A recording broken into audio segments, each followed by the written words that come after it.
በሂደት ተማሩ። እኔ በጣም የምወደው ነገር በሂደት መማርን ነው። ምክንያቱም ኮንተንት ክሬተር የሆንኩት በሂደት እየተማርኩ ነው።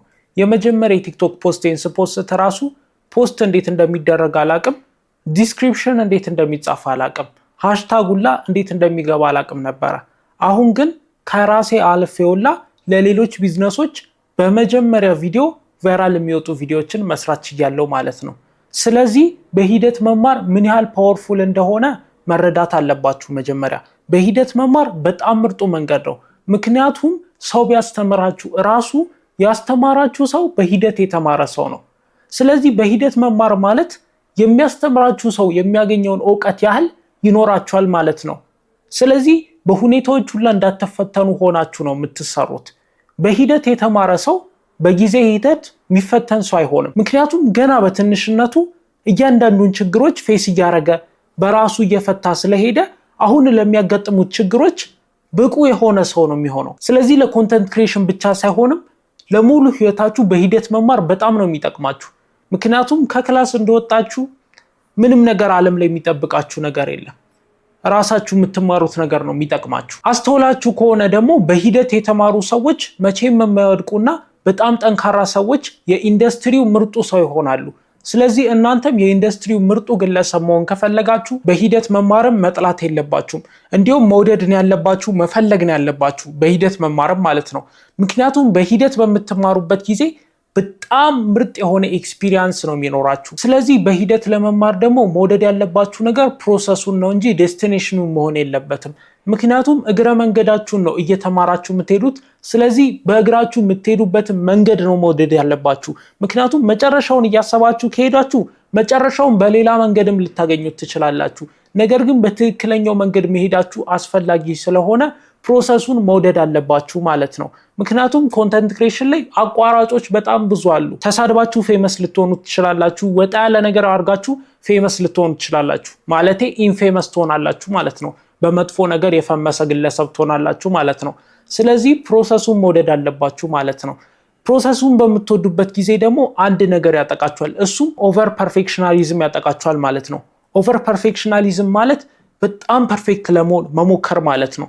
በጣም ፐርፌክት ለመሆን መሞከር ስላችሁ ኦቨር እያንዳንዱን ነገር ልክ ለማምጣት በጣም ከምርጥ ከሚባሉት ሰዎች ከሚሰሩት አሰራር በላይ ለመስራት መሞከር። እናንተ በሌላችሁ ነገር ያ ነገር ቢኖረኝ እኮ ከዚህ የተሻለ አድርጌ እሰራለሁ የሚል አስተሳሰቦችን ይዞ እያንዳንዱን ነገር ፐርፌክሽናሊዝም መሆን የለበትም። ምክንያቱም ስህተት በተሳሳታችሁ ቁጥር ያንን ስህተት ደግማችሁ አሰሩትም ትማሩበታላችሁ። ስለዚህ ኦቨር ፐርፌክሽናሊዝም አያስፈልግም ማለት ነው። በዛው ልክ ሂደቱን መውደድ አለባችሁ። ሂደቱን መውደድ አለባችሁ ስላችሁ እያንዳንዱን ቀን መውደድ ባችሉ እንኳን መጥላት የለባችሁ። መውደድ አለባችሁ፣ ነገር ግን ልጠሉት አይገባም። ከጠላችሁት ማቆም ነው ያለባችሁ። ምክንያቱም ለምን አንድ ነገር እየጠላችሁ ትሰራላችሁ? በእልህ መስራት አለባችሁ። ፕሮግረሱን ወዳችሁት በቃ ከሂደቱ ጋር ይህንን ሂደት ከሚሄድበት አስፈጠኜ መጨረስ እችላለሁ ብላችሁ እልህ ይዛችሁ በሚቀጥሉበት ጊዜ ነው በሂደት ውስጥ በደንብ የምትማሩት ማለት ነው። ስለዚህ እኔ አሁን ያለፈው 10,000 20,000 ፎሎወር ከጀመርኩ አሁን 30,000 መጨመር አለብኝ ብዬ በፓወር መሄድ አለብኝ ፕሮግረስ። ምክንያቱም ኮንተንት ክሬሽን ሊሚትለስ ነው። እናንተ የሆነ 100,000 ፎሎወር ከገባው በቃ ብላችሁ ታስባላችሁ። ነገር ግን እንደዛ የሚባል ነገር የለም። ልክ 100,000 ላይ ስትደርሱ 100,000 ምንም እንደሆነ ይገባችኋል። ገንዘብ አያመጣላችሁም፣ ምን አያመጣላችሁም፣ እናንተ የምትፈልጉትን ነገር አይሰጣችሁም። ስለዚህ ኢንድ ሪዛልት እስከሌለው ድረስ ኢንድ ሪዛልት አለው፣ ነገር ግን በቃ ካፕ እስከሌለው ድረስ ማቆሚያ እስከሌለው ድረስ ፕሮግረሱን ነው መሄድ ያለባችሁ ማለት ነው። ፐርፌክሽናሊዝም በጣም አሪፍ ነገር ነው። ምክንያቱም ቪዲዮዎቻችሁ እንዳይበላሹ ይጠቅማችኋል። ነገር ግን በጣም ኦቨር ፐርፌክት መሆን የለባችሁ። ምክንያቱም አንዳንድ ስህተቶችንም ተሳስታችሁ ከነሱ ስህተቶች መማር ስላለባችሁ ማለት ነው። ስህተት በተደጋጋሚ ብትሰሩ እንኳን ስህተት የሂደቱ አንድ አካል እንደሆነ መረዳት አለባችሁ። ምክንያቱም በምትሄዱበት ጊዜ ፐርፌክሽናሊዝም የሚባል ነገር ያጠቃችኋል። ፐርፌክሽናሊዝም ደግሞ እስከ የሆነ ድረስ ነው እንጂ ፐርፌክት የምትሆኑበት ነገር አለ፣ ፐርፌክት የማትሆኑበት ነገር አለ። ፐርፌክት የማትሆኑበት ነገር ስህተት ነው ማለት ነው።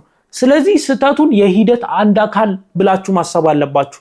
እንደዛ በምታስቡበት ጊዜ አሪፍ ሪዛልት ማምጣት ትችላላችሁ ማለት ነው። ምክንያቱም በሂደት ውስጥ ስህተት ያጋጠማችኋል። ስህተቶቹ እንድታቆሙ ፌል እንድታረጉ ምክንያት ሊሆኗችሁ አይገቡም። እንዲያውም እንድጠነክሩ ነው ምክንያት ሊሆናችሁ የሚገባው።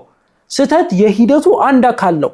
ሁሉም ሰው እየተሳሳተ እየሄደ እየተማረ ነው አሁን የደረሰበት ደረጃ ላይ እየደረሰው። በጣም ብዙ ስህተቶችን ልትሳሳቱ ትችላላችሁ። አብዛኛው ሰው ማይሳሳተውን ስህተት ሁላ ልትሳሳቱ ትችላላችሁ። ግን እናንተ በሂደቱ መማር ስላለባችሁ ከስህተቶቻችሁ የምትማሩ አይነት ግለሰብ ሆናችሁ ስህተት አንድ የሂደቱ አካል ነው። ነገር ግን ስህተት ማብዛት የለባችሁም።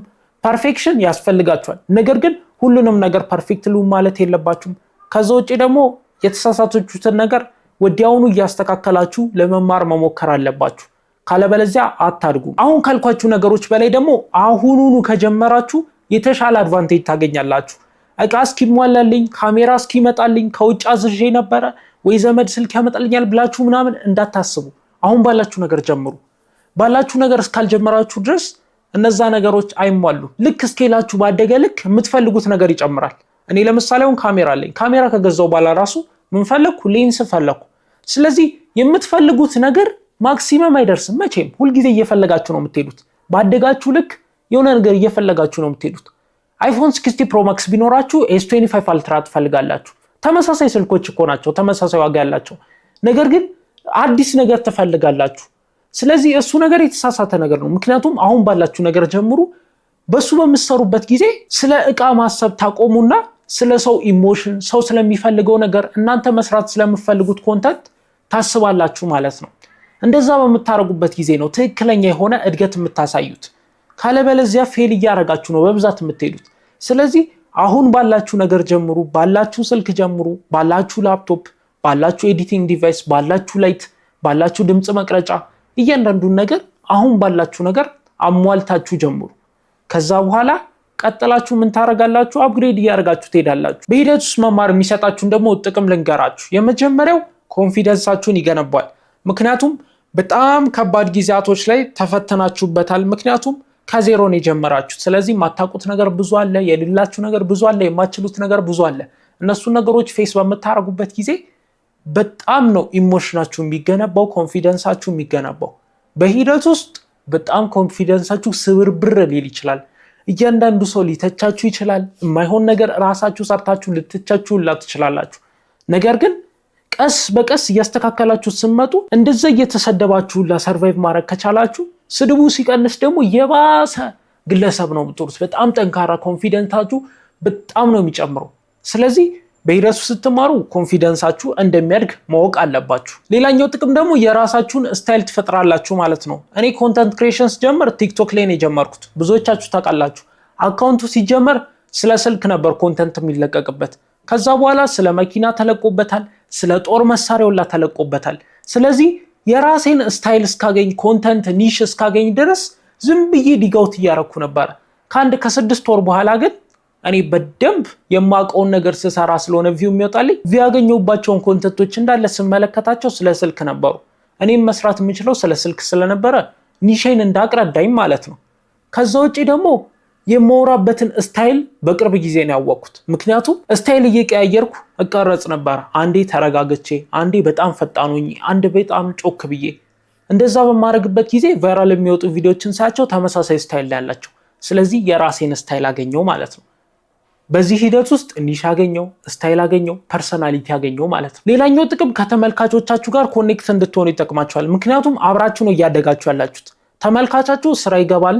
ስራ ሰርቶ ሲወጣ እናንተን ቲክቶክ ላይ ወይ ዩቲዩብ ላይ ያያችኋል ማለት ነው። በዛ ሂደት ውስጥ እሱም ስራ እየሰራ ነው፣ ፕሮባብሊ እያደገ ነው። እናንተም በፎሎወር፣ በቪው፣ በኮንተንት ክሬሽን ስኪል፣ በሙያ እያደጋችሁ ነው። ስለዚህ ከኦዲየንሳችሁ ጋር ኢንጌጅ ለማድረግ በጣም ልዩ ነገር ነው። አብሮ ያደጉ ኦዲየንሶች መቼም ነው የማይለያዩት። ጀስት አብሮ አደገ ሰው ብላችሁ ልታስቡት ትችላላችሁ። ምክንያቱም አብሯችሁ ነው እየኖረ ያለው እኮ። አትገናኙም፣ አትጨባበጡም፣ ሰላም አትባባሉም እንጂ እኮ አብራችሁ ነው እየኖራችሁ ያላችሁ። በሂደት መማር ለዚህ ነገሮች ይጠቅማችኋል። አንድ የምሰጣችሁ ቲፕ ደግሞ ምንድነው መሰላችሁ? ጀርኒያችሁን ዶክመንት አድርጉት። ቢሃይንድ ዘ ሲን ቪዲዮችን ቅረጹ። በምትቀረጹበት ጊዜ ስልካችሁን አውጥታችሁ ሊሆን ይችላል፣ ዝም ብላችሁ ቀረጹት አካባቢውን ምናምን። እኔም በጣም የተሸወድኩት እሱን ነው። ሂደቴን ዶክመንት አላረኩም። ዶክመንት ባረግ ኖሮ ለእናንተም ፕሩቭ ለመስጠት ይጠቅመኝ ነበረ። አንዳንድ ዶክመንቶች አሉ የተቀረጹ ነገር ግን ብዙ አይደሉም። ስለዚህ እናንተ ጆርናል ማድረግ አለባችሁ። ምን እንደሰራችሁ መጻፍ አለባችሁ፣ መቅረጽ አለባችሁ። ወይ ደግሞ ኖት መያዣ አፕሊኬሽን ያስፈልጋችኋል። ከዛ በኋላ እሱ ላይ እየገባችሁ በየቀኑ ዶክመንት ታረጋላችሁ፣ ጀርኒያችሁን ትመዘግባላችሁ ማለት ነው። እንደዛ በምታረጉበት ጊዜ በየቀኑ ካደረጋችኋቸው ነገሮች እየተማራችሁ ትመጣላችሁ። ልክ ማታ ላይ ልተኙ ስትሉ ትገቡና ስልካችሁ ላይ ኖት መጻፊያ አፕሊኬሽናችሁ ላይ የሆነ ነገሮችን ትጽፋላችሁ ማለት ነው። ልክ ከጻፋችሁት ነገር ላይ ደግሞ የሆነ አይምሯችሁ የሚማረው ነገር አለ። ቀጣይም ቀን እንደዛ ስታደርጉ ቀጣይም ቀን 365 ቀናቶች በአመት ውስጥ ስትደጋግሙት ትማሩበታላችሁ ማለት ነው። 365 በቀን 5-10 ነገሮች ተማራችሁ ብንል ሺህ ምናምን በ2000 3000 ነገሮችን በአንድ አመት ውስጥ ትማራላችሁ ማለት ነው። ስለዚህ በጣም ቀላል ተብሎ የሚወሰድ ነገር አይደለም። ወደፊት ስትመለከቱትም ሊያዝናናችሁም ይችላል፣ ሊያስተምራችሁ ምን አይነት ሁኔታ ላይ እንደነበራችሁ ሊያሳያችሁ ስለሚችል ዶክመንት ማድረግ አለባችሁ። ይሄ የራሴ ቲፕ ነው ማለት ነው። በዚህ ቪዲዮ በሂደት ውስጥ ተምራችሁ እንዴት እንደምታድጉና ምን ጥቅም እንዳለውና የራሴን ቲፕ ያልኩትንም ዶክመንት አድርጉት ያልኩትን ነገር አስረድቻችኋለሁ ማለት ነው። ይሄ ቪዲዮ እንደተመቻችሁ ስለማልጠራጠር ላይክ በማድረግ ጨርሱት። እንደዚህ አይነት ቪዲዮዎችን ደግሞ በየሳምንቱ ስለማመጣላችን የቤተሰባችን አባል ይሁኑ ማለት ነው። ሳምንት እስከምንገናኝ ድረስ ሰላም ቆዩኝ።